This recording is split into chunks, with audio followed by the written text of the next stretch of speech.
Hello everyone, and welcome back to another video. This is the 7th episode of the story, in which the brightest stars may shine from the darkest places. Hashirama appeared during the Warring States period. Hiruzen arose from the first conflict. Minato, the third. Surely, a bright light can be found in the darkness of Shinobi. Shimura Danzo, a Jounin instructor, leads Team 7. Please remember to click the like and subscribe buttons. Let's get this show started. Naruto, there's something we need to talk about with this mission. Kakashi placed a mission scroll for an A-rank mission on the table. Not surprising, Kakashi had advice to give on lots of missions. Naruto cracked open the scroll, revealing a request from a movie director to escort them to the land of snow and protect the filming. This seems mostly in order to me. Snow Country isn't the safest place in the world and she's fairly famous. I'm guessing you know something I don't? Kakashi nodded at her before continuing. Fujikaze Yuki isn't who they say she is. Several years ago I had a mission in Snow Country, during a coup by the daimyo's brother. I pulled the daimyo's true heir out of the country to save her from her uncle. Kakashi's gaze filled in the rest of the details for Naruto. Ah, and you believe Miss Yuki is in fact one and the same, I take it? Kakashi's nod gets Naruto to sigh. Alrighty then, what's her actual name? Kaza Anakoi Yuki, I believe. It was her manager's name that tipped me off though. Asama Sandayu was a soldier for her father and didn't bother to hide his name. Naruto nodded as she started writing up a new mission scroll. S rank this time. Get me Sasuke and Sakura. Miss Yuki too while you're at it. Kakashi nodded and headed off to do just that. Meanwhile, Naruto that normally did paperwork turned to the window, tying a message onto a hawk and ushering it off to the capital. As far away as snow was, it would still be best to inform the daimyo she was intending to overthrow a foreign power. The room felt a little awkward as the clearly high-maintenance movie star/princess paced the room, her manager in one of the guest seats. Naruto just continued her paperwork until the door opened, revealing Sasuke and Sakura, bickering over something or other playfully. Now that they'd arrived though, one of the Narutos looked up. Good, now that everyone's here we can get started. She gestured to her newly entered teammates. Sasuke, Sakura. These are your clients, Fujikaze Yuki and her manager. Asama Sandayu. Naruto gives them all a moment to exchange pleasantries before Kakashi returns to the room, both Sandayu and the irritable actress freezing when he enters. Naruto picks up as soon as the door clicks shut behind him. Of course, unfortunately there's some details I'm a little confused about. A successful actress wanting an escort role film in a dangerous country I can understand. I could also understand a victim of a coup returning home to reclaim her throne.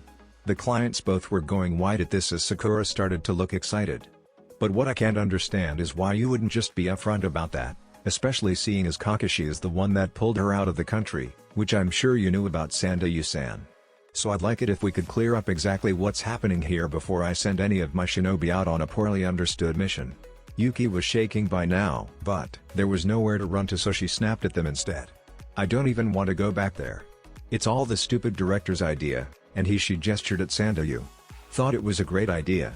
Said we'll hire some ninjas to keep you safe. And I bet you're right, and he has some bullshit plan to try and overthrow my uncle because he just can't move on and let it go. And I wish you would. We have a good life, I don't want to go back there and ruin it all. A normal person might have tears staining their cheeks as the desperation seeped through her voice. But Yuki hadn't cried in years. It's not just about you. He's holding the whole nation as an unjust dictator, and it's your responsibility to the people to break them free from oppression. Sandayu tried to convince her, seemingly to no avail as Yuki started crying properly. But we can't. She stresses between stomps. Best case scenario, he just steals my father's necklace and imprisons us both forever, and who knows what he can do with it, that it was so important Dad sent it out with me. And worst case, he slaughters us all and still gets the necklace. Sandayu might have replied but was interrupted by Naruto's cough. Ahem, she let everyone's eyes land back on her. Okay, now that I have a better idea of the situation, I don't see any reason we can't help. Yuki looks like she's about to argue, but a gesture from Naruto keeps her quiet. Not now, the intel I have shows that Dodo only has 3 shinobi of note under his control, and only one of them is Jounin level. And both Sasuke and Sakura are more than a square match from everything I can find. Plus I'll send a Jounin team along to ensure we cover all bases. So all you need to do is go and film your movie, we'll keep you protected, and when Dodo makes his move he'll be dealt with, everybody wins. She smiles as she offers Yuki a scroll. In exchange, of course, when you're daimyo you'll join Konoha, Suna, Wave and T in a trade and mission distribution alliance. That way I win too. She finished with a grin spread across her face. Yuki takes the scroll, moving almost robotically in shock even as Sandayu was bowing with stars in his eyes, but before he could start growling there was an unexpected knock at the door, Ayame sticking her head through a moment later. "Sorry to interrupt Hokage-sama, Lee-san has pulled some men out of the river and apparently they need their village saved." All three of the Narutos in the room groaned. "Of course, Sandayu, Miss Yuki, your team will meet you at the gates in the morning. I look forward to working with you in the future as village leaders." She finished as Kakashi led the two out, still in shock. Once they were gone, Ayame led Lee in to brief them on the situation he was involved with now. "Yosh. Hokage-sama, thank you for seeing me so quickly."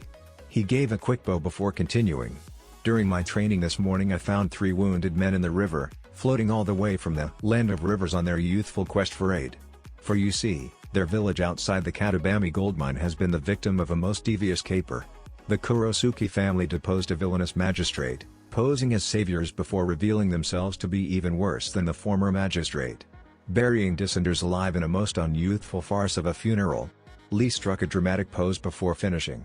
"So I wish to help these men, return to the Land of Rivers and depose these tyrants." Sakura and Sasuke shared a look before Sasuke spoke up. "You should know Naruto. There's a Kurosuke in the bingo book. Kurosuke Raiga, former Jonin of Karegakure and member of the Seven Swordsmen." Sakura nodded along with him as he spoke, having been thinking the same thing. Naruto, for her part, appeared deep in thought. "Of course Lee, the only problem is I have Guy on back-to-back S-rank missions right now, after the invasion people are comforted by his." Naruto rolled her eyes as she continued. "Youthfulness, I suppose." Lee beamed. "And I had just assigned Sasuke and Sakura on another mission, and most of our Jonin are also busy." Naruto let out a sigh. "Okay Sasuke, Sakura. Take your pick, who goes to the Land of Snow and who goes with Team 9 to the Land of Rivers." The two shared a look before a wolfish grin spread across Sakura's face. "Well, I mean, I wouldn't mind squaring off with one of the 7 again. It'll be good to see if I'm really worthy of Zabuza's blade or not." Naruto nodded back at her. "Just be careful. It's not just Raiga you have to worry about, sounds like he probably has a band of thugs on hand too." "Sasuke, that leaves you with the Land of Snow. Which Shin'an team did you want? 8 or 10? Sasuke seemed to deliberate for a moment. While he liked working with Team 8, he recognized that Shino's bugs wouldn't fare well in the cold. "I'll take Team 10. No sense in putting Shino through the cold." Naruto nodded again. "It's settled then. Sasuke, get your team ready and head out with the movie production first thing in the morning. Sakura, stand by for the group from Katanabe to awaken and head out with them as soon as they do. You're all dismissed for now." A chorus of "Hi, Naruto-sama" echoed through the room before the three set out, leaving 3 Narutos hard at work keeping the village running. It didn't take long for Sasuke to alert the members of Team 10 that they'd be joining him for a mission first thing tomorrow. That finished, he had time left to kill for the rest of the day. A quick shunsen, as easy as breathing, brought him before the Hyuga compound, 2 branch members guarding the front gate jumping slightly as he arrived. "Ah, Lord Sasuke. Here to see Lady Hinata?" the older of the two asked as they recollected themselves. "HN." he intoned as he walked past them, striding into the dojo as if he owned the place. He had an image to maintain after all. The Hyuga probably respected him for it. Publicly he composed himself in a very similar manner to Hiyashi after all. As the dojo came into view he saw something that bothered him though. Hinata taking a thrashing from her younger sister as Hiyashi tried to bark out corrections to Hinata's gentle fist. "That's enough," he declared sternly as he suddenly appeared between the two of them, easily catching Hanabi's wrist. While the girls were stunned, Hiyashi jumped to his feet, and all but stormed up to Sasuke. "You think because you're doing me a favor you get to decide how I train my children, Uchiha?" Sasuke's killing intent could have turned the room to ice. "No. I think because she's my betrothed and my friend that I can put a stop to this farce." He throws Hanabi's hand away before he continues. "The only reason Hinata's even losing is because she doesn't want to hurt her. She held her own against Neji in the exams and only lost then because she wasn't willing to go for the debilitating blows he was." Sasuke stepped towards Hiyashi. "Frankly, the two of us have already developed a style that works much better for Hinata, and maybe if you ever checked in on anything other than the gentle fist you'd see how strong your daughter already is." Even with the height difference, Sasuke stepped up to the Hyuga clan leader. Hiyashi's eyes narrowed at Sasuke dangerously. "You do well to watch your tone, boy." "Or what?" Sasuke challenged. "With the contract we both signed I'm well within my rights to express concern over her well-being. I'd be well within my rights to take her as my bride at this very moment and you never see your daughter again. Open your eyes, Hiyashi, the only thing that ever made her weak was you." He turned away from the older man and took Hinata by the hand. "Let's go, Hinata, we can train till I've calmed down then go for dinner." Hinata kinda squeaked as Sasuke pulled her close and the two vanished in his sunshine, an unnecessary flash of lightning marking their departure. When they arrived in Sasuke's favorite training ground, Hinata lingered in his arms for a moment before making some space, looking down at her hands with a blush. You didn't have to do that, Sasuke-kun." She pressed her fingers together and finished quietly. "But thank you. No one's ever stood up to father like that before." Sasuke huffed at that. For someone with all-seeing eyes, he can't see past his own bullshit. "You'll be stronger than he ever was." Sasuke took a few steps and took his stance. "Let's train for a while and we'll talk more after dinner." Hinata nodded, schooling her features as she fell into her stance. Senbon needles falling out of her sleeves and quickly crackling with lightning as she grasped 3 in each hand. Her Byakugan activating as Sasuke's Sharingan spun to life. Sasuke made the first move, blurring forward only for Hinata to lean back almost unnaturally. Back parallel to the ground, she let Sasuke fly over her, only to latch onto him with her chakra. Flipping herself on top of Sasuke before kicking off, trying to force him face first into the dirt even as she let loose a volley of lighting-coated senbon, all expertly aimed to disable both tenketsu and pressure points. Unfortunately for her, the Sasuke she was aiming at was already fading away. His unbelievably fast sunshine likely would have taken anyone else off guard. Lucky for her, she saw the world more clearly than most. Quickly twisting around, she was just in time to find Sasuke's back yet again. This time a forceful lighting-enhanced gentle fist strike struck him clean, knocking him across the clearing. It didn't take long for him to stand again, his own lighting chakra allowing him to undo the effects of the paralyzing strike. They couldn't help but smile at each other as they leapt towards each other once more, both excited to be training together. Sakura, for her part, spent the rest of her day with Jiraiya. Knowing she would be up against Raiga and the Kiba blades, they decided it would be best to spend some time developing some ways to deal with the lightning-wielding Jonin. What she hadn't been expecting as her and Jiraiya worked to build her countermeasure for the upcoming mission was for Jiraiya to drop a bombshell on her. "You know, Sakura, we've been working together for some time now. You're well on your way to becoming a sage. The way you work on seals is nothing short of masterful. Even if your calligraphy still needs a ton of work." She looked at him quizzically. "I guess what I'm saying is, if you wanted, you could be like my proper apprentice." At her bewildered look, he waved his hands and continued. "Don't get me wrong, I had wanted it to be Naruto, but we're just not the same kind of shinobi. But you? I started working with you as a favor, but honestly you remind me a bit of myself. No clan, everyone assuming you'd drag down your teammates. But you overcame all that. Just like I did. Hell, we even have the same affinities. So if you're interested," he summons forth the Toad summoning contract.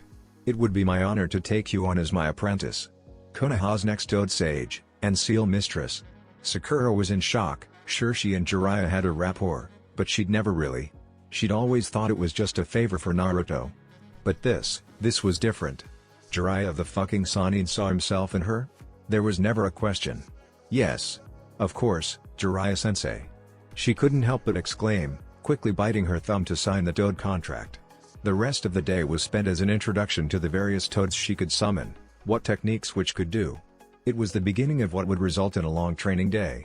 The next morning, as Sasuke was getting ready to head out for his mission, Naruto interrupted him. "Sasuke-kun, before you go." His teammate offered forward a scroll. "Sakura and I talked about it, and we really think you should have a summon too. So why don't you take the coup? He was sensei's, and his wind techniques could be a real help to you when I'm not around. Plus he's like a mythical creature, so who even knows what else he can do." She finished with a smile, in traditional Naruto fashion. Sasuke took the scroll gently, looking it over. "It might not be the worst idea. Thank you, Naruto, and tell Sakura the same." He signed the contract quickly, wishing he had time to practice and meet his new summon, but knowing he couldn't spare the chakra for a boss-level summon before going on a mission. The two shared a quick hug before Sasuke had to go meet up with Team 10. "Be safe, okay? Snow is too far for me to send a clone with you and too cold for Katsuyu." Naruto spoke quietly as they embraced.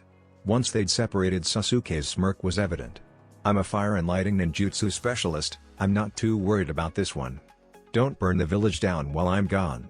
Naruto rolled her eyes at him even as he was heading for the door. "I'm Hokage now, My whole job is to make sure the village stays thoroughly not burnt down. Several floors below where Naruto and Sasuke had just said their goodbyes, Sakura was just putting the finishing touches on her solution to her lightning problem. Her being an earth and water type, she didn't have a great defense on her own. Jiraiya had helped of course, and it hadn't really been tested. But if Jiraiya said it was good, it probably was. The first part of the solution was integrated into her gloves, seals that would guide lightning chakra out of her hands, and along a system of straps and wires down to her feet where it would be safely grounded. Importantly, without going through her body. More people would probably do it if they had the sealing knowledge, not to mention the pieces of Kimimura's bones that she had carved the chakra flow and regulation seals into that adorned all the straps. Most people didn't have access to nearly unbreakable non-conductive material that would still channel chakra and hold a seal, she supposed. She'd known it was a good idea to keep his body after that fight. His bones were beyond useful. The morality was questionable, using human remains as a sealing medium. Buyu. She was sure Sensei would agree it was a small price to pay for such an edge.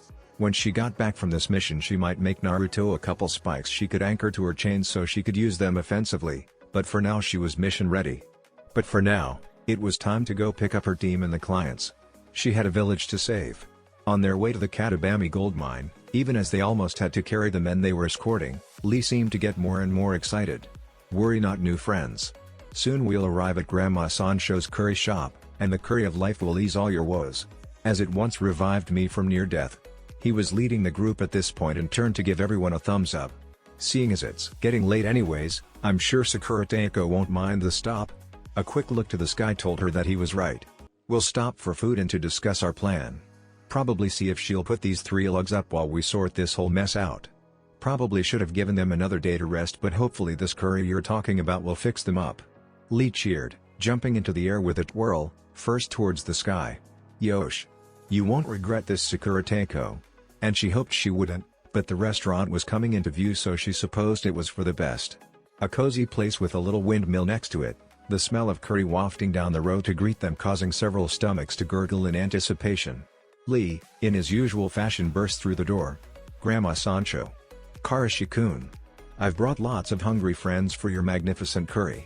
A fairly traditional Japanese restaurant on the inside, a short and elderly bespectacled lady that could only be Grandma Sancho came out from the kitchen. Lee-kun. So good to see you again. I'm afraid it's just me here though. Where's that sensei of yours? Sakura took this as her opportunity to enter. Unfortunately, Gai-san is handling other missions currently. So I'm leading this mission, Haruno Sakura, Chunin. It's a pleasure to meet you, Sancho Oba-san. She inclined her head in respect to her elder. I was hoping my team and I could stop in for a meal, and potentially leave the men that hired us here while we deal with the Kurosuke family. Sancho's demeanor turned somber at that. Well, any friends of Lee are welcome here of course. But you said you were here to deal with the Kurosuke family? Sakura and her team nodded back at that. Well, you heard Lee-kun mention Karashi, my son. He was so inspired by Lee's determination and strength that when they first arrived and deposed the corrupt magistrate, well, he joined up. We didn't know they were going to turn out like this back then. And well, he never came back. I don't think he's able to leave. By the time she was done speaking, Lee had tears in his eyes. Sakura Teiko, if it's at all possible, I'd like to add rescuing Karashi as a secondary objective to this mission. It's my fault he's in this mess. Sakura let out a sigh. It's nobody's fault but his only. But sure, if we're able to, that's fine. Now everyone grab a seat and I'll go over my plan of attack with you all while we eat. If that's okay with Sancho Oba-san, of course. With a sniffle of her own, Sancho nodded at them and gestured for them to sit.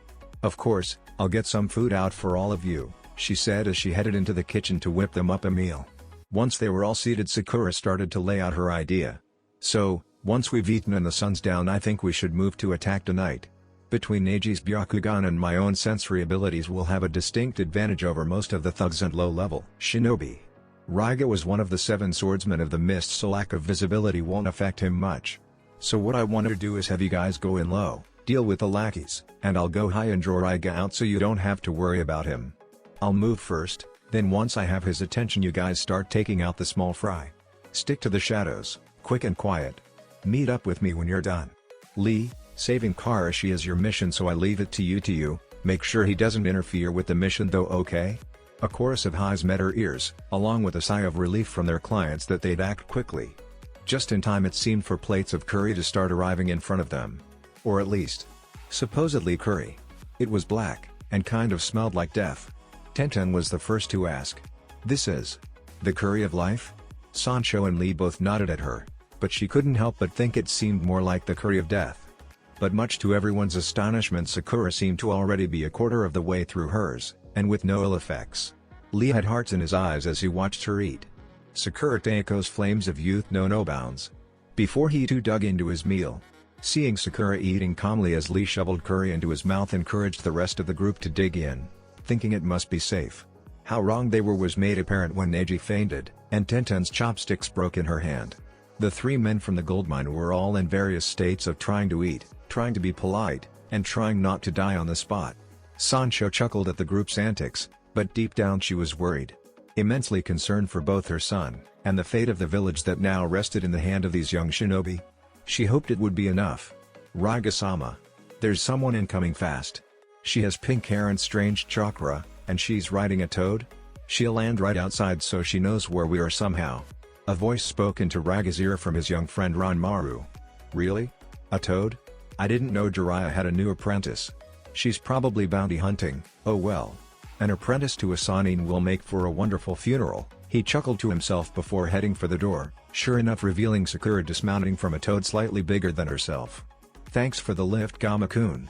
Would have taken forever for me to climb all the way up here." The toad bowed to her before dispelling back to the summon realm. "Oh good, Raiga. You came out so I don't have to dig you out of one of the tunnels or anything." Raiga had blue eyes with a darker ripple around the pupil, waist-length green hair with the top two bangs falling down on his cheeks on each side, and dark, full lips. Raiga chuckled, the girl had spunk, that's for sure. "Oh no problem at all. The toad summon makes you Jiraiya's apprentice. I'm honored to be able to give someone like you a funeral." He brandishes the kiba blades as he squared up with his opponent, even as he felt Ranmaru start to squirm uneasily. "You have me at a disadvantage though, you know who I am, but I don't know you. I can hardly give someone a funeral without knowing their name." Her smirk was wide as she stepped forward into the light from Raiga's hut, her yellow eyes with vaguely square pupils sending the first alarm bell off in Raiga's head. "Haru no Sakura." The air grew thick with killing intent before with a flourish she was suddenly holding Kubi Karabocho, sending up more alarms in Raiga's head. "Apprentice Seijo, that's not good. Right hand of the Hokage. Shit. And most importantly, your executioner. Shit fuck." She leveled the massive blade at him with one hand. "Now why don't you put the kid down so we can kick this off?" Raiga's eyes were wide. "Ranmaru, did you forget to hide yourself?" "No, Raiga-sama. Even if she's a censor she shouldn't be able to." Sakura cut off the small voice. "Yeah, I'm not a censor but you can't hide from a sage, apprentice or no." Raiga narrowed his eyes at her. "Ranmaru and I fight as one, regardless." Sakura just shrugged. "Whatever, his funeral." And launched herself at the two. Kubi Karabocho just barely intercepted by the kiba blades as Raiga fell to his knees trying to defend against the overhead strike. A thin line of blood ran down his face as he used all his strength to force her back enough that her blade wasn't resting on his face. A smirk broke out as he channeled his lighting chakra through his blades. Only to be baffled when instead of screaming and being cooked by the electricity Sakura smirked back, her hair stood on end but her lighting catch did its job and kept her grounded. But this was her chance. Sensei always said the best time to strike was the moment your opponent was sure of victory. Suddenly Kubi Karabocho wasn't there anymore, Sakura quickly diving forward and rolling between Raiga's legs as he suddenly was pushing back against nothing. He didn't have much time to consider his mistake though as Sakura twisted on the ground, delivering a monstrous spinning kick to Raiga's side.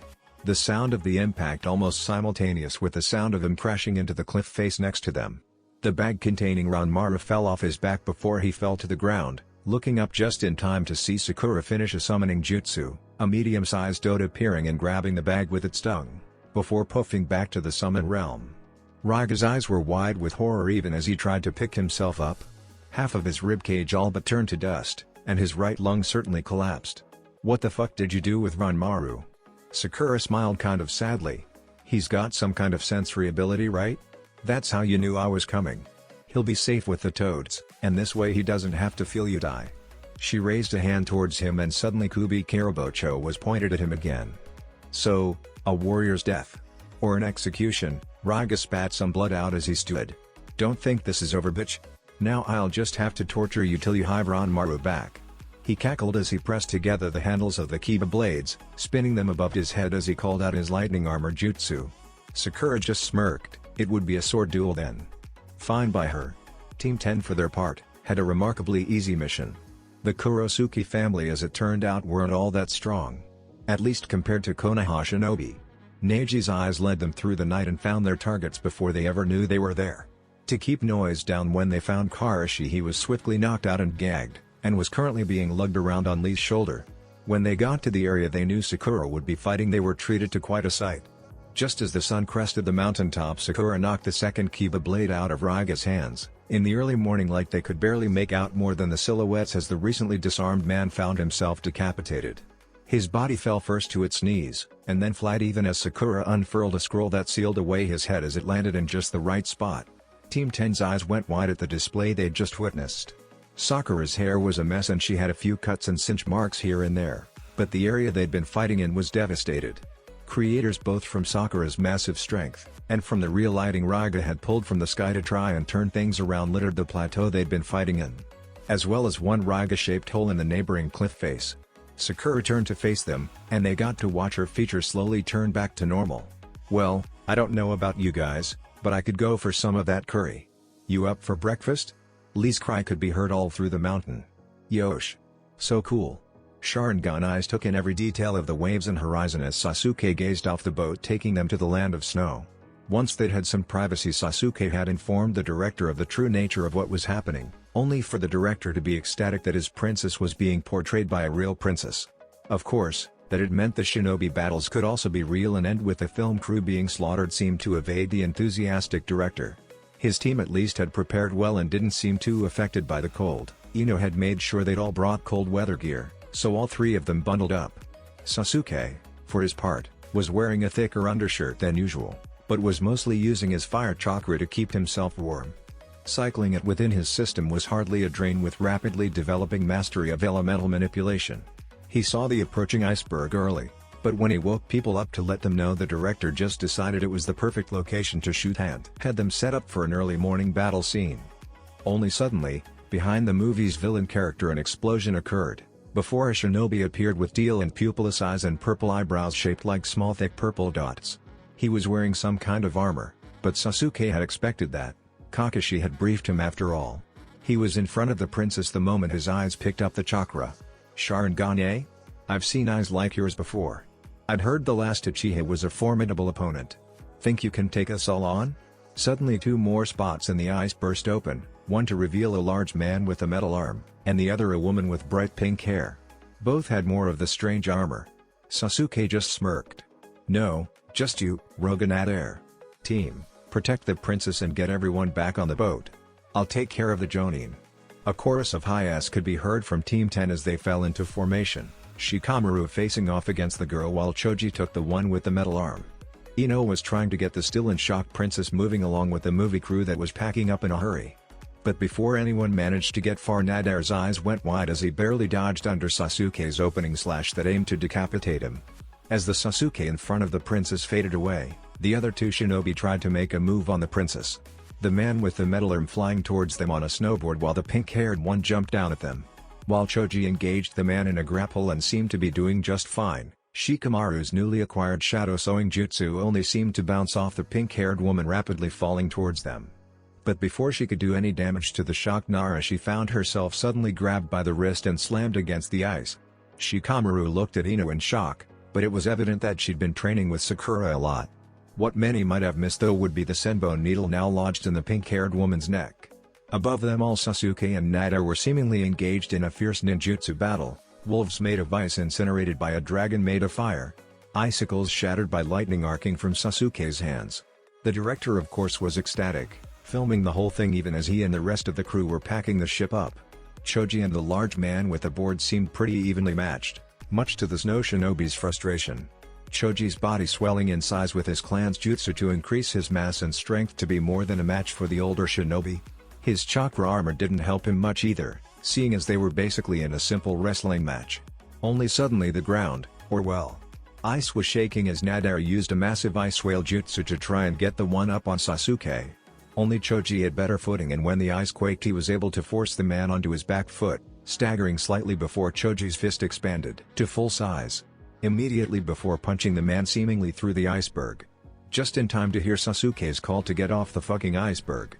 And even as the Jonin did so, pink-haired Kunoichi bound and hauled off with them as they jumped back to the ship just in time to see Sasuke using Nadare's ice jutsu against him, which was countered by the same jutsu.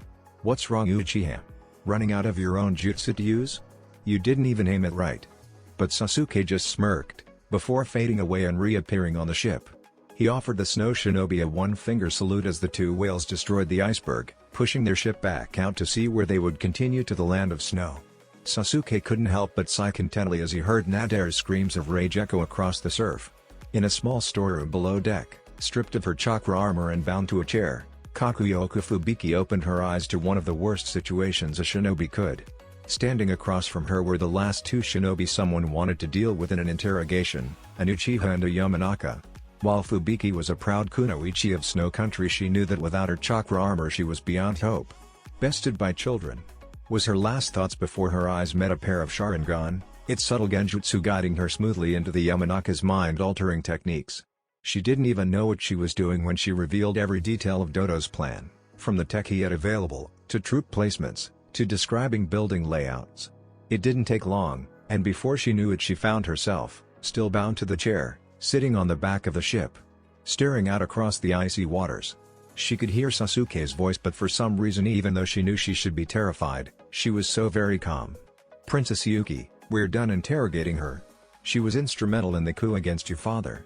As rightful daimyo, I offer you your first assurance that Konoha will return your country to you."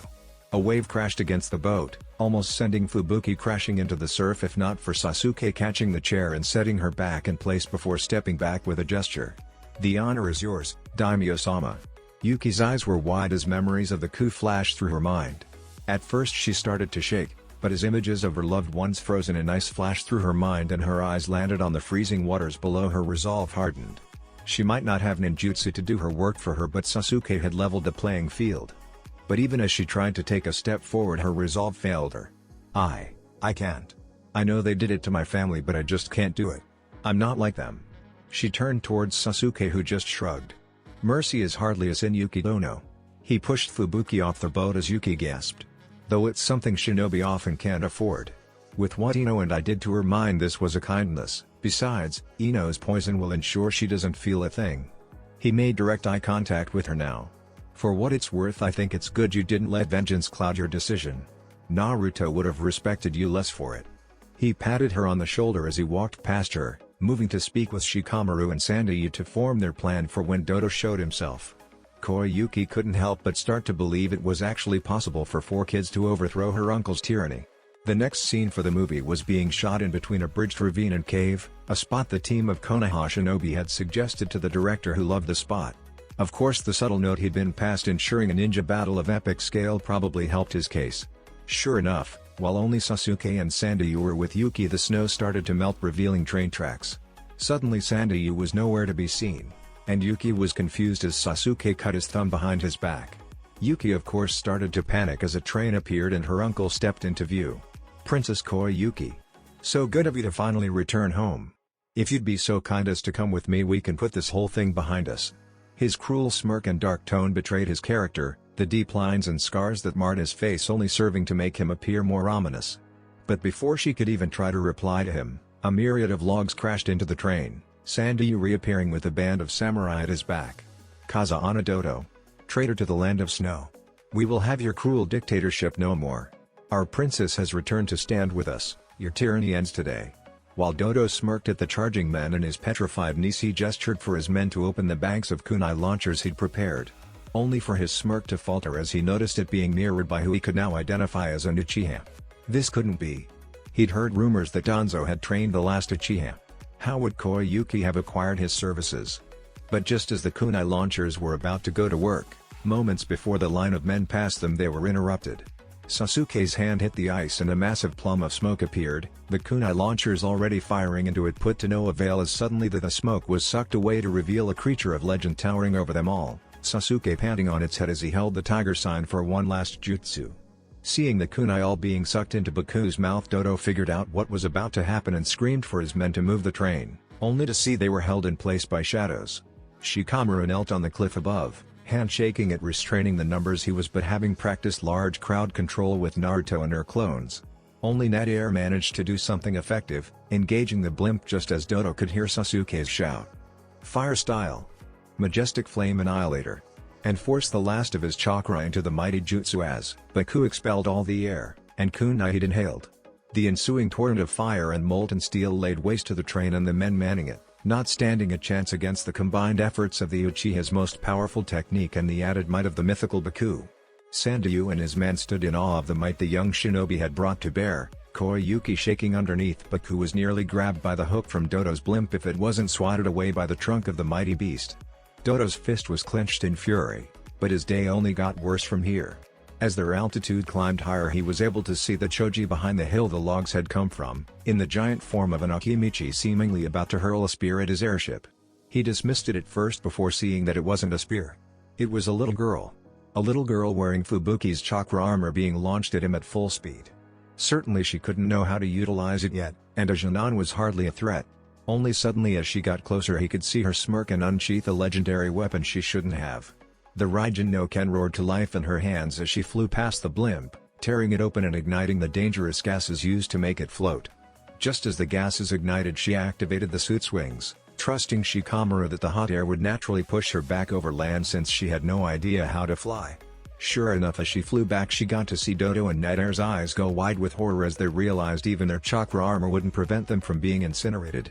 She could help but flick them a victory sign and a smirk as she floated safely back over land, where she was quickly tethered by Shikamaru's shadow and pulled back down to land slowly. Once they checked each other over and found themselves all injury-free, and Baku had returned to the summon realm, Sasuke promptly passed out at the massive chakra expenditure of using both a boss summon and his most powerful jutsu. Shockingly, it was Koyuki that caught him though, admiration in her eyes for the man she would forever view as the hero of the Land of Snow. The director of course took that moment to chime in. And cut. That scene was incredible. I couldn't have done it better if I'd actually directed it. Now what do you say we get him in a truck and take this to the capital, Lady Daimyo? Of course she turned bright red at that, but at the same time she couldn't help it. Even as some of the men took Sasuke away to get him some medical care, she fell to her knees and a fit of laughter choked out around her freely flowing tears. Finally, the Land of Snow's decade-long nightmare was over. Back in Konoha some time later, so Sasuke, the speaking Naruto, had her head in her hands as she pushed papers around with the other. In summary, the Land of Snow is now the Land of Spring, have agreed to all of our terms, and we've acquired a set of highly advanced chakra armor that you somehow managed to retrofit in the field to fit Yamanaka Ino? Sasuke for his part just nodded, clearly still tired from what was likely a serious case of chakra exhaustion. And it seems Shindo is making a comeback. Something about a Baku ending the nightmare of Snow Country or some such. Sasuke's smirk was evident, unintentional or not. He'd basically just converted a decent portion of a country to his religion. Well, good job on completing an S rank with a team of Jinan. Sakura's gonna be pissed that somehow going mano a mano with one of the 7 ended up being the Tamer mission. You're dismissed. It's been nearly 3 years since the mission to the Land of Snow. And or the first time since Lady Koyuki was back in Konoha. Actually, a lot of people were in Konoha that normally wouldn't be. Gaara, now the Kazekage, was in town. Dazuna had apparently become some kind of elected official in Wave and was here representing them. Both Boss Jirocho and the daimyo of the Land of Tea were here. Karashi from the Curry of Life shop was around somewhere too, along with the daimyo of the Land of Rivers. Strangely, the daimyo of Rice was here, even though it was almost an open secret that he was little more than a puppet of Orochimaru. Otogaku of course had effectively folded without Orochimaru to lead it, many of his abandoned experiments and resources being collected in a mission led by Anko. Both from the bases in the Land of Rice, and the Land of Sea. Most of which, much like Ranmaru, had joined the Uchiha Foundation, where they found acceptance and camaraderie amongst others who had, like them, gone through hell and back. The village was taking minimal missions with the amount of VIPs in attendance, but it was all for a good cause. Sasuke must.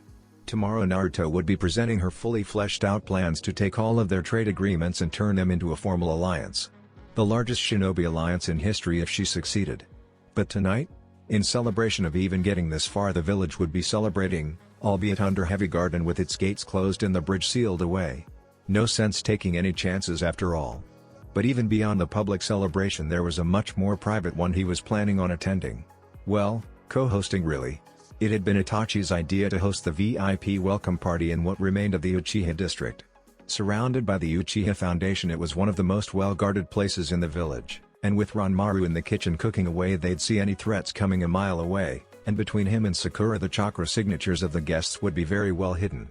But he wasn't nervous about any of that. He wasn't worried about the numerous VIPs, or anything like that. He knew Itachi was in charge of security and good fucking luck getting past a defense mounted by Uchiha Itachi of all people.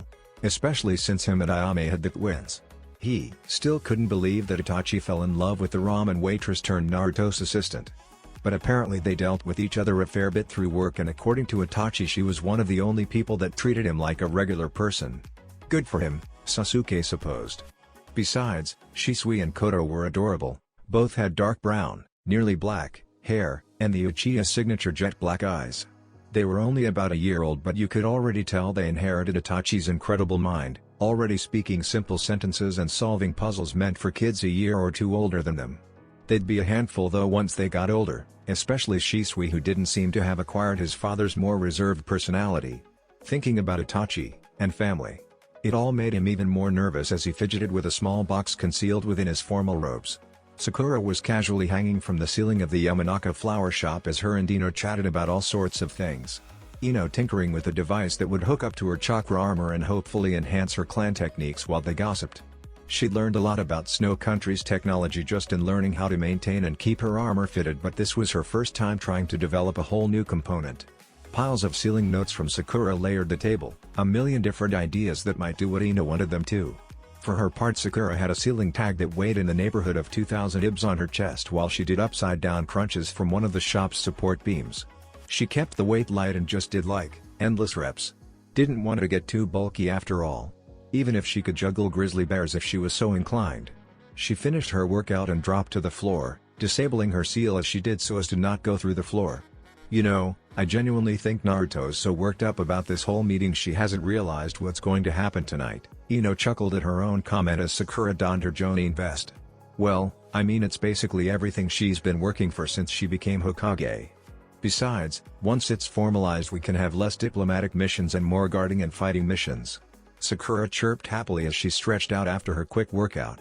Speak for yourself, forehead, some of us like those diplomatic missions. Ino shook her head a little as she continued work on her new headpiece. PFT. Whatever, Ino-chan, we can't all cheat and read their minds like you can.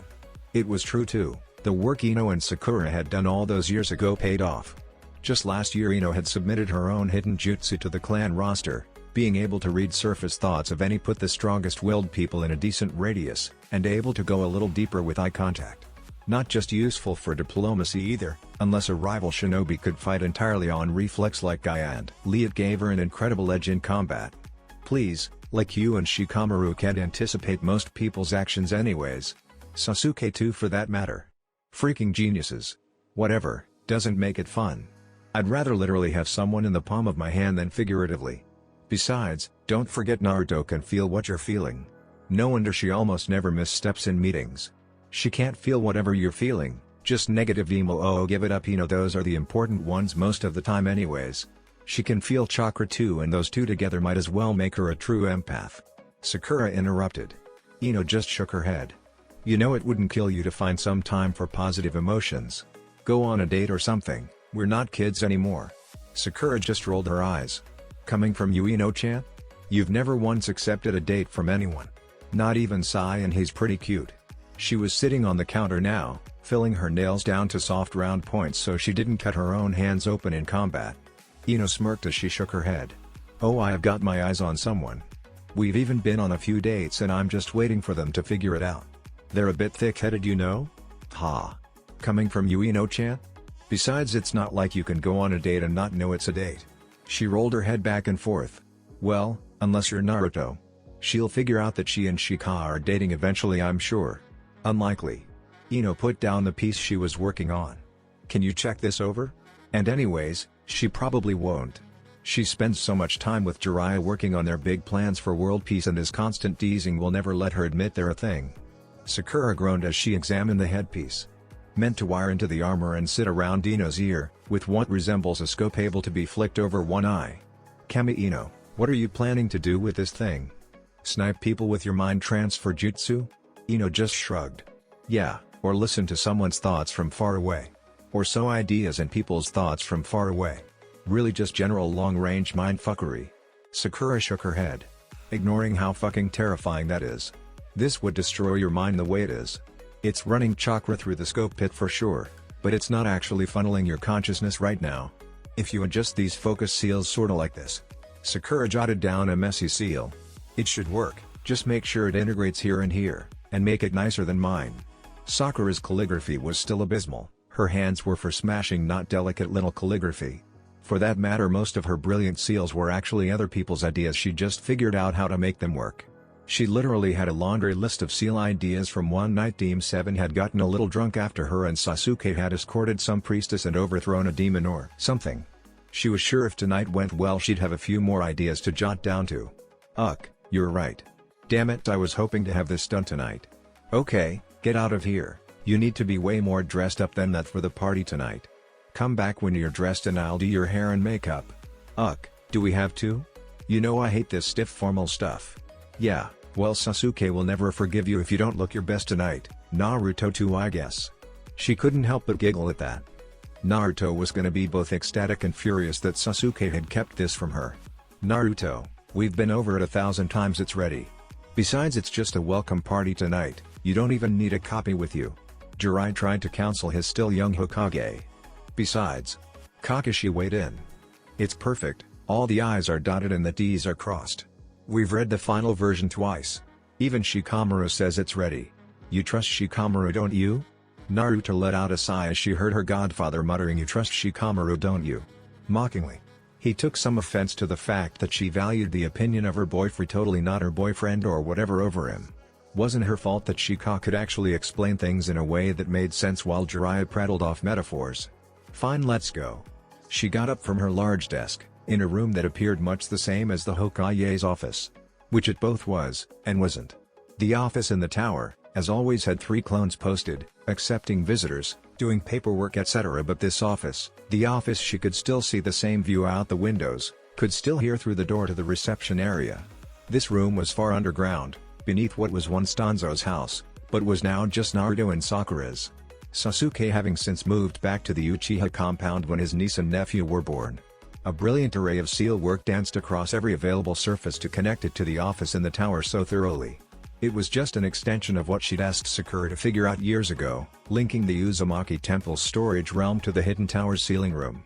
Just, instead of linking to a subdimension, it linked to this very real room. It was simple really, a little of Naruto's chakra and any door with the right seals would open to the office door of the hidden tower. Though at the moment there were only a couple linked doors created. One at Team 7's old apartment, where every night the main clone from the office returned to before dispelling here.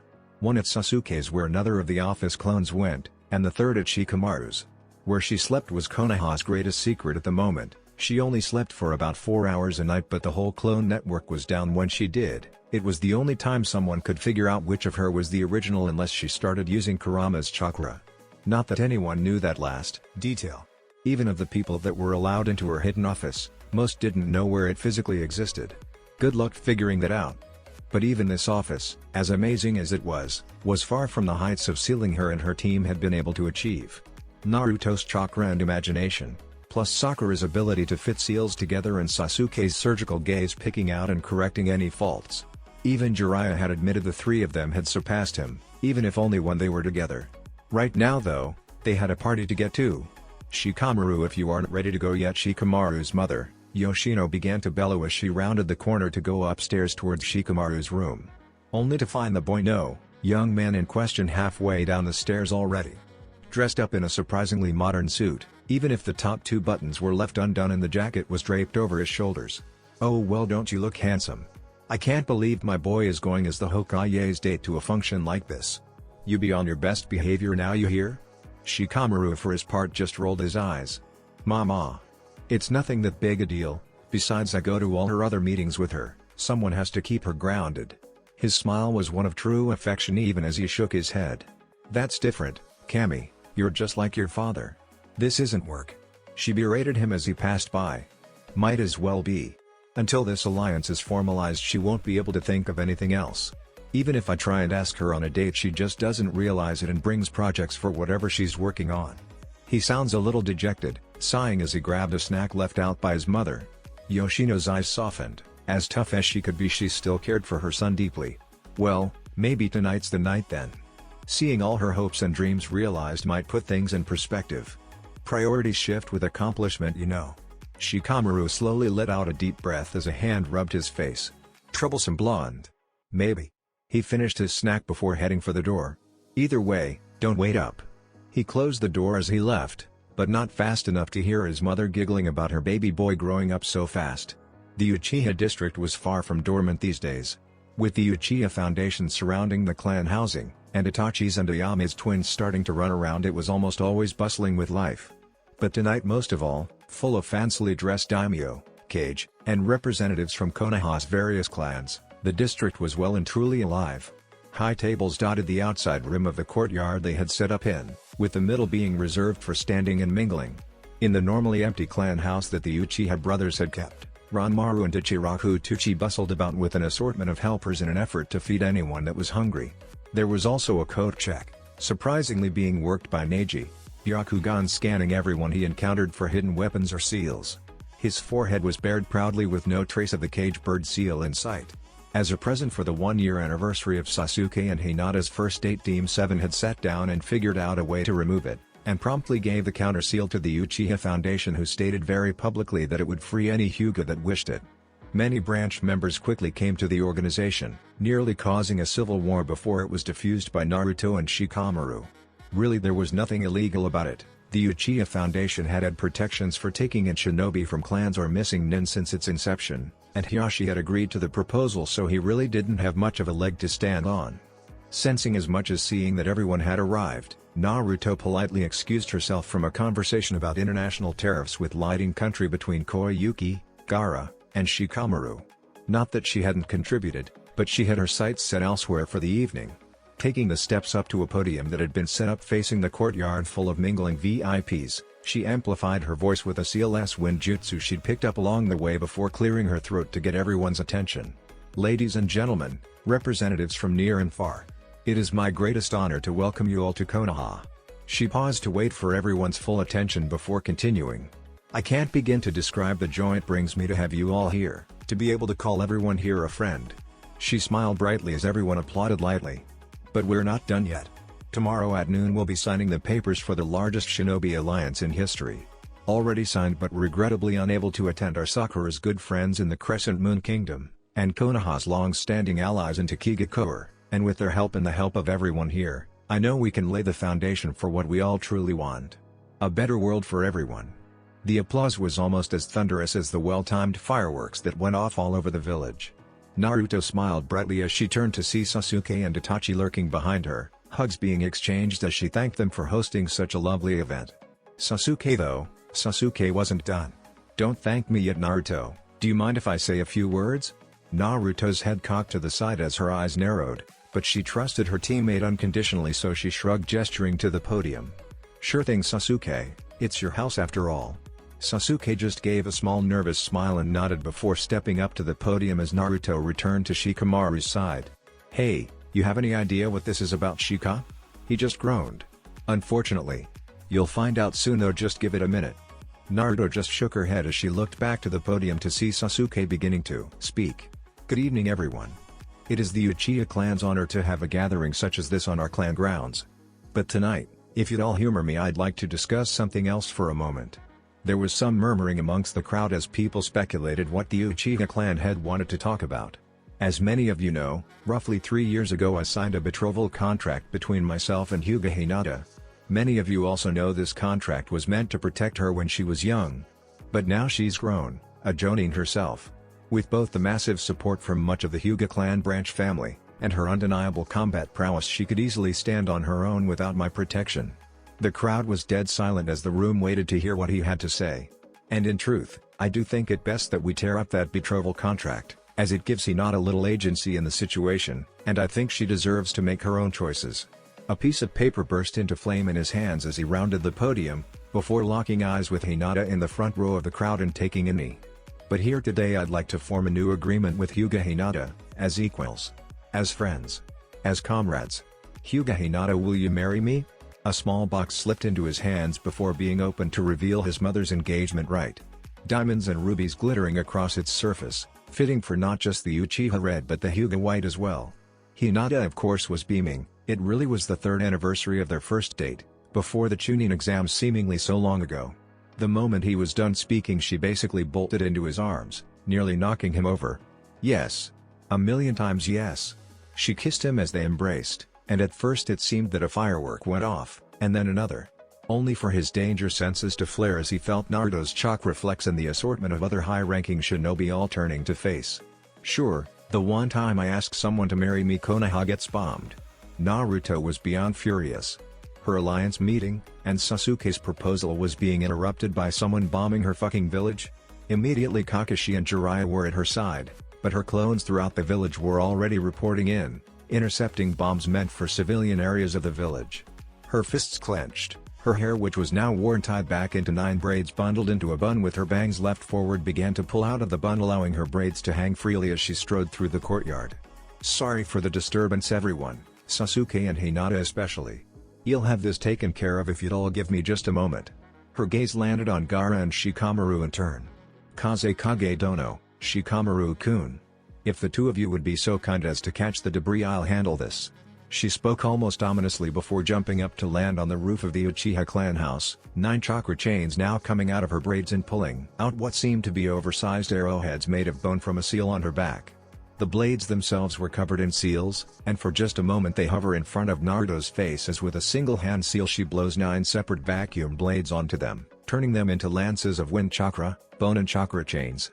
And now that she was ready, she mounted her counter-offenses. All 9 of her chakra chains shot out, each of them shredding one of the invading sky shinobi and their flying devices with them. She supposed her little soiree was too tempting a target for an old enemy of Konoha like the Land of Sky to attack. Of course it would pull them out of the woodwork. Seeing the falling debris being caught by a mix of Gaara's sand and Shikamaru's shadow sowing, as well as some of her clones using chains scattered throughout the village, she smiled wickedly as her eyes turned to slits, and 2 tails emerged from behind her, helping her lunge incredible distances to engage the sky shinobi on their own turf. Sorry to wake you, Kurama. I just want to make this quick. She spoke within her mind as she felt the great beast whose power she was wielding stir within her. Whatever. Naruto felt Kurama's chakra settle and become easier to use as her constant friend lent her his cooperation. Destroy them then. Naruto's smile got more viscous as 2 more tails joined her cloak. Once this would have forced a transformation into her Jinchuriki form, but with Kurama's cooperation and her own extensive training she was able to stay in her cloaked form. Konoha would have a fireworks display tonight it would remember for years, she mused as she shattered the invading force, blowing up their flying machines by the score until eventually the entire fleet had been annihilated. She landed back in the Uchiha courtyard moments after finishing her task, seeing the rubble being collected as she did so. Her clones fanned out throughout the village, with Katsuya clones glowing brightly the moment she dismissed Kurama's chakra, allowing her clone network to spread their chains out to anyone and everyone she could sense, both ensuring their health, and unknown to most doing a very in-depth check of everyone's negative intent. She had to make sure there were no enemy shinobi hiding in her village after all. Turning to address the assembled dignitaries and shinobi, she was all business now. Sasuke, Itachi's crow summons accepted you, right? At his nod she continued. Good, follow the chakra residue in the air back to its source and destroy it. Maybe test out that lightning jutsu you've been developing. Sasuke quickly took off to do just that. Sakura, take Ino and go find an elderly man with long gray hair that flows out at the back, and mutton chops connected to his beard. Thick brows and yellow eyes. He's hiding something dark, I want him quietly taken into custody and to know everything he knows. Sakura nodded with a quick hi, before she shot off and Naruto continued. Koyuki Dono, I'll have my clones seal up the debris and it'll be relinquished into your care for your people to reverse engineer. Dazuna Dono, I'll have shinobi posted in Wave by tomorrow afternoon to ensure your country's safety during these uncertain times. Naruto took a breath before continuing. As you all can see, the situation is well under control. I believe Itachi-san will have shinobi ready to escort you all to your hotel. I trust tonight's display of Konoha's strength only cements tomorrow's alliance. Thank you all for coming and I'll see you in my office at 1100 hours. The shinobi present chorused Hi Hokage-sama. As many of the visiting officials and dignitaries inclined their heads before being whisked away. Shikamaru found her in her personal training room in the hidden tower, being one of the few people with access and knowledge of its location. Though in truth he was hesitant to open the door, even the sealed room not totally blocking out the waves of chakra from here. But, well, he knew he'd be safe. Quickly disengaging the seals, he slipped in and re-engaged them quickly, hoping to keep the QB chakra from alarming the village. Which, now that he thought about it, was a weirdly considerate thing to do, considering now he was locked in a sealed room with holy fuck was that a Six-Tails Jinchuriki form. Naruto never used her Jinchuriki form, something about it melting her skin or oh, no time to think about that. Suddenly, a moment before he would have been torn in half, Jiraiya was in front of him, the seal matrix on the floor glowing brightly as it wound up Naruto's form. The raging Jinchuriki screamed, pushing Shikamaru back into the wall with the shockwave that ensued. But it was in vain, and the seals did their job and forced Naruto first to her knees before out of her Jinchuriki state and back to her cloaked form. Tails dwindled quickly as her skin quickly turned from black and charred to fresh and pink as she rapidly regenerated. The pain it caused was visible on her face as she was forced to fully let go of her tenant's chakra, tears springing to her eyes as she hung her head, not wanting to make eye contact with either of the shinobi she'd attempted to destroy in her rage. Jiraiya's eyes softened as he smiled sadly before turning to face Shikamaru. "I think you're a better fit here, kid. I'll make sure the village stays standing with Kakashi." He patted Shikamaru's shoulder on his way towards the door before leaving quickly and quietly.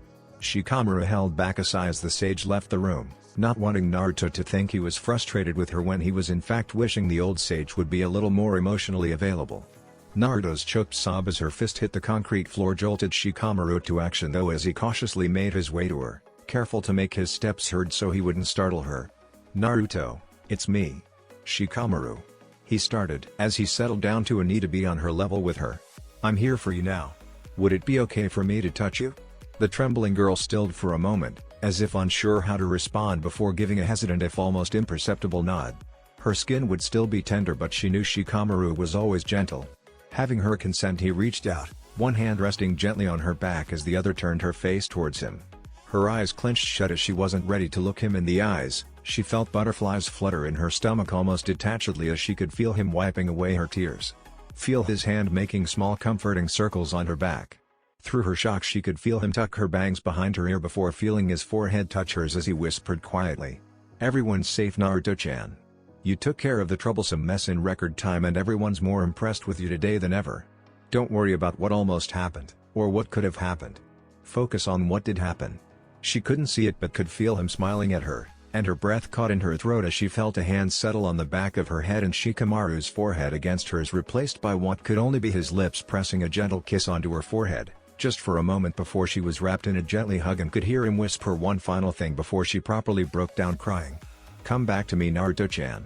From there she started full-on bawling, throwing herself into Shikamaru's embrace so hard they found themselves airborne for a moment before his back broke their fall. His small grunt as the air was forced out of his lungs almost completely drowned out by Naruto's sobs. "I'm sorry, Shika. I tried to attack you." She got out through her sniffles. "The whole reason I can't control the QB chakra in the first place is because I can't defeat my own inner darkness, or whatever that means. And whenever I get mad, it makes it impossible to keep control." Oh, so this wasn't about what he thought. Tried being the key word, he chuckled lightly, trying to lighten the mood. "Even in your anger you knew to come here to let off steam. Where it's safe for you to do so. Not only that, you ensured everything in the village was fine and taken care of before you did." With her still lying on top of him, he ruffled her hair a little, making her giggle. But then her eyes met his again. "You kissed me."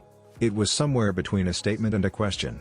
He nodded as he propped himself up on his elbows, inadvertently adjusting Naruto to sit more on his lap as he sat them both up.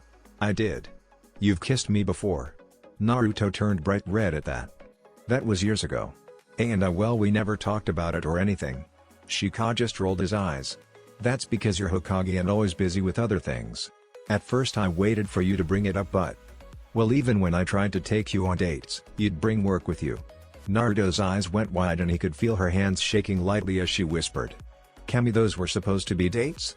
She groaned as she buried her face in her hands. "I'm sorry, Shika. I thought maybe the first one might have been, but I didn't think you'd really want to date me, and I got so nervous I just brought a project with me so I wouldn't look stupid if it wasn't supposed to be a date." And then I realized I didn't know how to tell and I just dove into work and I could tell you were disappointed but I tried to tell myself it was just about working during lunch or something and as her hands were moving animatedly while she talked Shika sat himself up fully to grab them and interrupt her. It's okay. It's my fault too.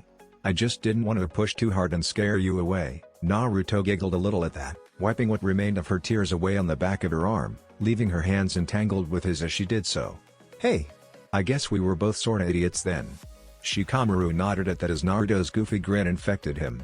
Well, if you'll excuse this idiot for saying it. He leaned forward and kissed her again before he continued, full on the lips this time.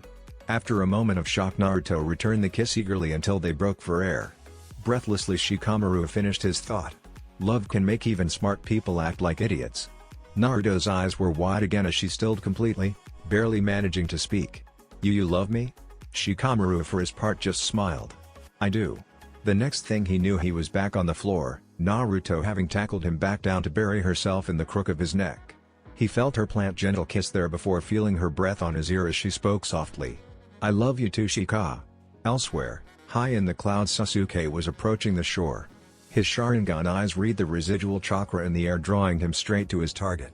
It turns out to be two huge ships that the Sky Shinobi used to launch their assault from, and as they come into view he can see despite the darkness those that remained on the ships were a little beyond concerned that none of their flying shinobi had returned. He could read people's lips as they argued about what to do. Unfortunately for them, with none of their shinobi present it would leave little to stop him from his next move. Descending stealthy and landing on one of the ships he skulked around until he found a few officers of notable rank to begin his plot. Sharingan eyes spun as they planted the seeds of discord amongst the enemy ranks.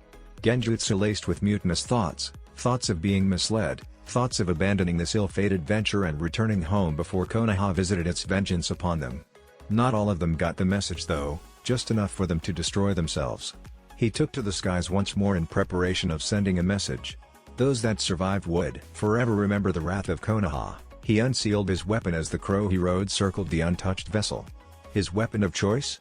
A double-bladed staff, that anyone worth their salt would see to be the Kiba blades bound and sealed on either side of the Raijin no Ken, the ultimate tool of lightning. As it spun lazily in his hand lightning began arcing faster and faster between the Kiba blades until he could be seen clearly in the sky, spinning a torrent of lighting in one hand as he threw it at the remaining ship with a cry. Lighting release, heavenly annihilation.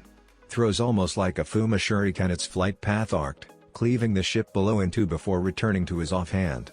As he caught it the ship it struck began to explode as he flew off into the night.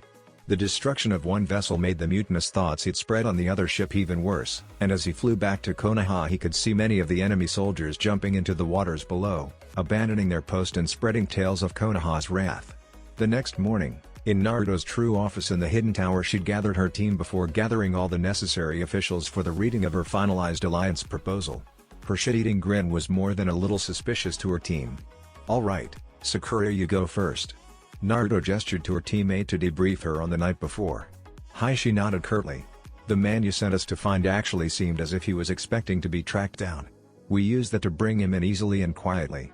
But once we got him into interrogation he realized something was up and tried to get away, so he was poisoned and tied up before Ino began tearing through his mind. Apparently he was expecting his student to come find him, and was going to use her as a vessel for an entity known as the Zero Tails that feeds on the darkness in people's hearts and can power a flying fortress as well as an immortality jutsu. So, well I guess he'll be spending however many years he is left in prison. Naruto nodded at the explanation. Will the Zero Tails cause any issues if left alone? Sakura shook her head.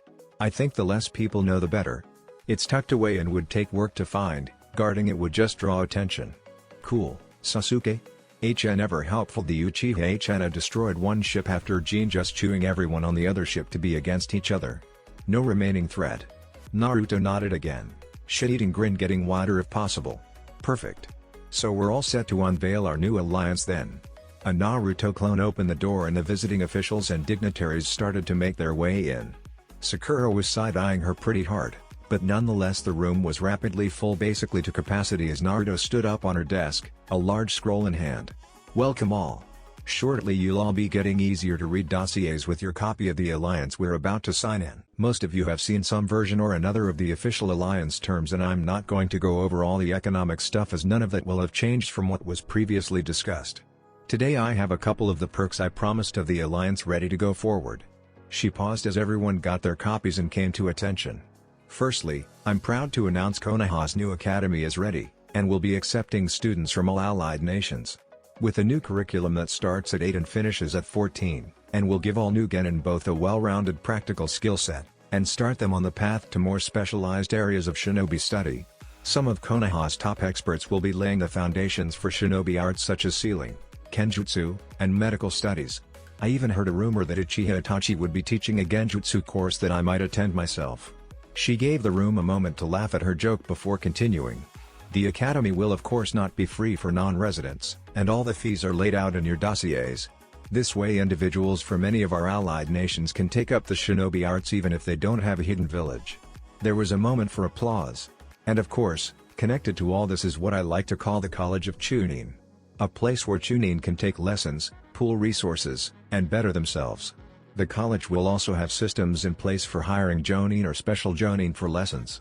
And I should mention, is completely free. Its only requirement is Chunin status with one of our allied countries. Another round of applause. Next up is mission distribution. I've come up with what I think is a very fair way to handle this. All village or country leaders in the alliances get one of these. She holds up what seems to be a headband plate with the Team 7 symbol on it. For those of you that don't know how to use chakra, you'll be taught how to activate this seal. What it does, she channeled a little chakra into it, resulting in another Naruto appearing in a poof of smoke. Is create a clone of me that can be used in real time to communicate with myself, or do anything else one on my clones could do. With instantaneous communication between villages, we can make sure we're all redirecting missions to whatever shinobi is the best mix of closest and capable for any given mission. Some hands went up at this, but Naruto waved them off. Yes, I'm aware that this will result in less missions for Konoha, but I plan to make up the loss through education and economic freedom. She gave the room a moment to settle before continuing. And finally, through collaboration with the Land of Spring, we've designed a new international railroad. It will wrap around the borders of the Land of Fire, a stop near Taki, a stop at the port in the Land of Rice, then Konoha, Keishi, Land of Wave, down to Degarashi port in the Land of Tea, then back up to Suna, and looping back to Taki again. 4. Now we'll start with having one train making a loop with the possibility of adding more in the future. That first train will be run by none other than Senju Tsunade, who will both protect the train and provide medical service. She allowed the room a moment to applaud once more. It will, of course, be a massive undertaking that we'll need to endeavor on together. But that's the whole point of this alliance. Together we can be so much more than the sum of our parts. She hopped down off her desk at that, making a show of signing her name on the document before taking a step back and gesturing for who was next. Dazuna took the step first. Then Koyuki, only a moment behind. Gaara didn't hesitate, sharing a fist bump with his longtime friend and training partner as he walked up to the desk. No one hesitated after that. That's it for this video. I hope you all enjoyed the video. Don't forget to like the video, subscribe to the channel, and follow me on my other social media accounts. Anime God here, and I'm signing off.